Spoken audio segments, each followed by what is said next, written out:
Hey, what's up guys? Welcome back to the channel. In today's video, we'll be unboxing an artisanal perfume made in Italy. This is going to be unboxing and first impressions on Extra Virgo Oracle. Look at that packaging, incredible. And we'll be doing a little sampling discovery series in the same video with their Forbidden Botanica Discovery Set, which is, I believe, for their first collection with stuff like Animal Cafe and other famous or popular fragrances from this brand. Now, the thing that makes this brand interesting is the fact that it is an artisanal perfume house out of Italy. When you think about artisanal perfume, I personally think about areas such as South America with 432, but the main place is definitely the Middle East and Asia with Thailand and, maybe Russia with Russian Adam and all these, brands like Ariz Ladore and Bortnikov. But Italy, when I think Italian perfume, I think about Acqua di Parma. I think about Xerjoff. I think about Meo Fusciuni. These brands are very great with scent profiles when it comes to citruses. They're very bright and effervescent. With Meo Fusciuni, they're very expressive and artistic. But with artisanal perfume, I don't know, it just isn't traditionally associated to that region of the world. So I'm very excited to see what Extra Virgo has in store for us today. All right, so the full bottle is actually of a perfume called Oracle. And the presentation here is, it's absolutely gorgeous. The bottles are actually extremely beautiful as well. This is the first time I'll see it in person. They have this little drawer slide out system. And here you go. Here's the bottle. That cap, you might be looking at it right now and go, is that like acrylic? Is that some sort of like plastic thing? It's actually, apparently, a piece of solid marble. You can even believe it. It is a stone cap. Wow. Yeah, that is absolutely beautiful.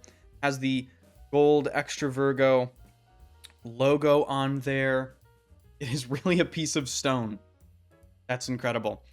So, why did I get Oracle? Well, my friend Daniel from the channel, Seldomly Often, I of course watch his videos, and he was talking to me about it a little bit, and he essentially said this is one of the best summer incense fragrances he's ever smelled. And right then and there, I could just feel my money leaving my wallet, because if there's something I'm completely obsessed with right now when it comes to summer fragrances, it is summery incense fragrances. My favorite fragrance I've worn this season so far has been Amouage Luban Alekdar, which is exactly that. It is a very effervescent and bright, wispy, summery incense. So I am hoping Oracle doesn't disappoint. With this being an artisanal perfume, strips aren't really going to do it justice, so this is just going straight on skin. Let's see how the atomizer is. Wow, okay, incredible atomizer, really awesome. Oh, whoa. Okay, this is very, very different smelling. Okay, so I'm getting it's definitely incense, recognizably incense. It has this wispy, light, almost like white smoke effect, but there are some woody notes in here and maybe some citruses as well. Very bright, it's very light. But at the same time, it's dense. This is quite a dense fragrance. I believe this is an extrait de parfum. Yeah, it is. It's an extrait de parfum. So, God, it's slightly peppery. I'm not sure if that's coming from the incense itself or if that's coming from an added pepper note or some sort of spice. It feels a little bit oily, and I don't think the oiliness is coming from the incense. I think it's coming from like citruses, like rindy, oily, denser citruses. And there's a distinct green aspect about this. Maybe there's a woody note. Maybe there's some sort of some sort of herbaceous note like basil or thyme or rosemary. Wouldn't surprise me coming from Italy if they added something like that in there. This does smell a lot smokier and a lot more resinous than I was anticipating. Not in like a dense interlude man smoky way though, in a wispy, almost like white wood smoke way. God, it's pretty potent, I have to say. It does have quite a lot of lift for an artisanal perfume, at least off the bat. But what I've noticed with artisanal perfumes is sometimes the wear experience is really, really loud up front, and then it sort of like tapers off and becomes a skin scent pretty quickly. Most of the time in my experience, between, I'd say, 2 to 4 hours that happens. You know, interestingly, I just wore Amouage Search yesterday, and this fragrance is reminding me of Amouage Search a little bit. It's not identical in any way, shape, or form. Search is a lot more, I would say, legible. It's a lot more of an obvious contrast between the citruses and the incense that's also kind of citrusy and green, and then this smoky, dense base. This is like an artisanal version of something like Amouage Search. It's really, really beautiful. I don't like to blind buy, but I have to say, when Daniel said it was a summery incense and it was beautiful, I was like, I'm probably gonna love it anyway. And I have to say, I do love this. I think this is fantastic. All right, starting off the 5 samples here with Sacred Tobacco. When it comes to artisanal perfume and tobacco, I kind of expect this to be very dark, maybe green and damp, and, you know, maybe something like Bac Doré from Bortnikov, that sort of thing. Haven't really heard of anything about this fragrance, so let's see. Sacred Tobacco. And of course, I'm going to test these on skin later. Putting, again, artisanal perfume on a strip is like, you're just not doing it justice. It really does need skin. So I just don't have enough space on my skin right now for 5 fragrances.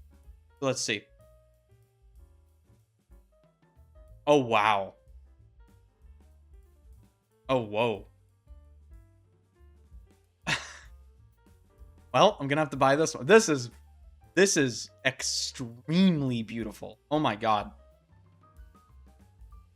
It's so like, it's so much different than I thought it would be. I was expecting dark and maybe green or leaning tobacco and damp.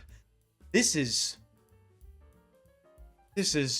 slightly smoked, blonde feeling tobacco. Getting like sweetness. I'm getting like, the first thing that pops in my head, I'm not sure about any of the notes in this fragrance, is this is like artisanal tobacco vanille.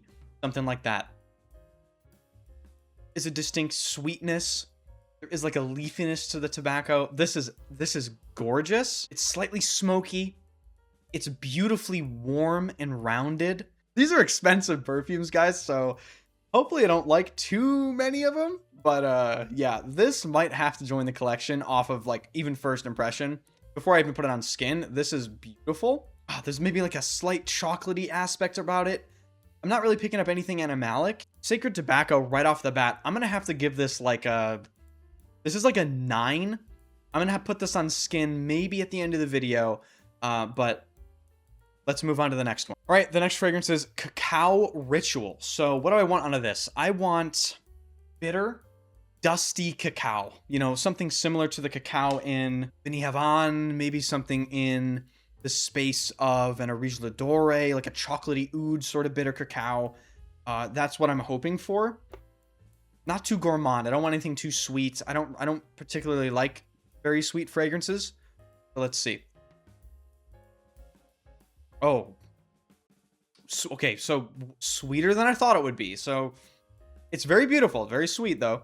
This is immediately reminding me of a Guerlain fragrance, strangely enough.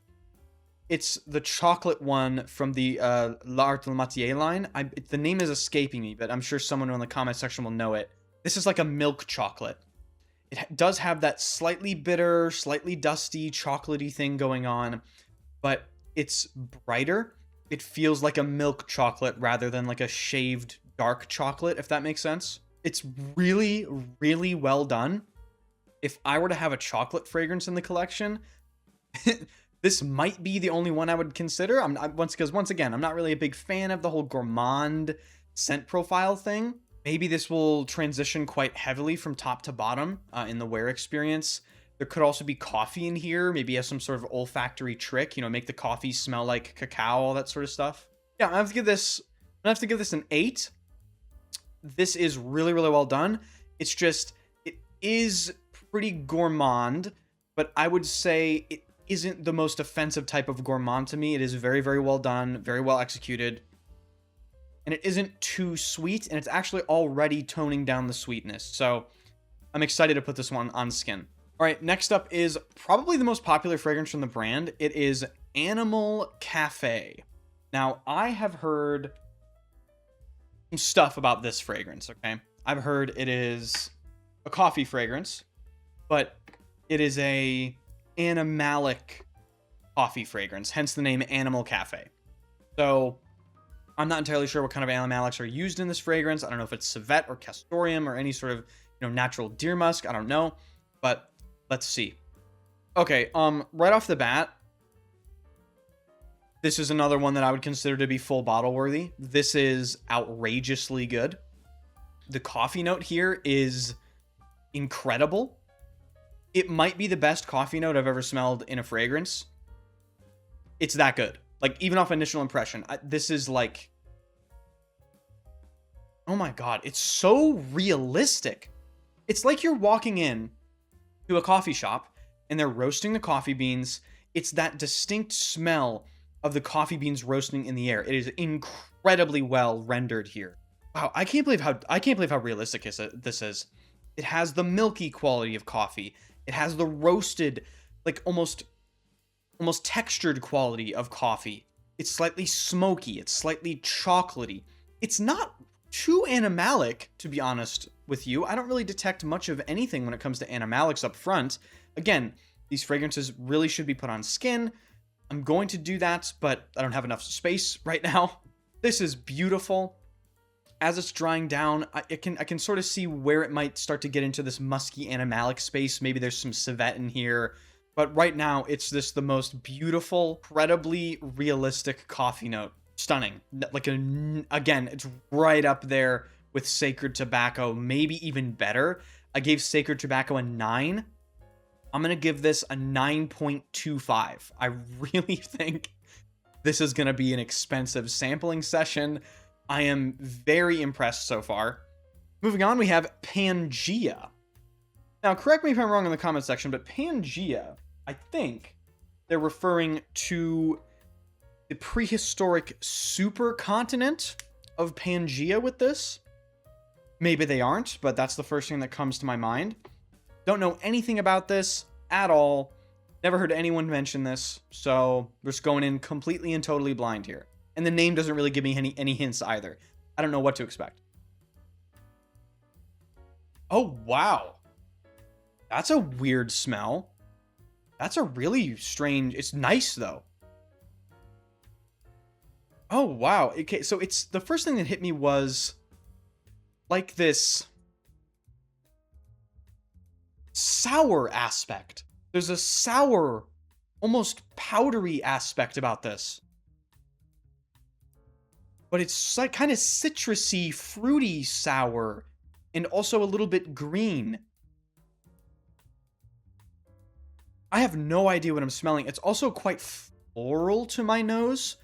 I might look up the notes for this, just because this is... I've never smelled anything quite like this. This is definitely a unique smelling composition.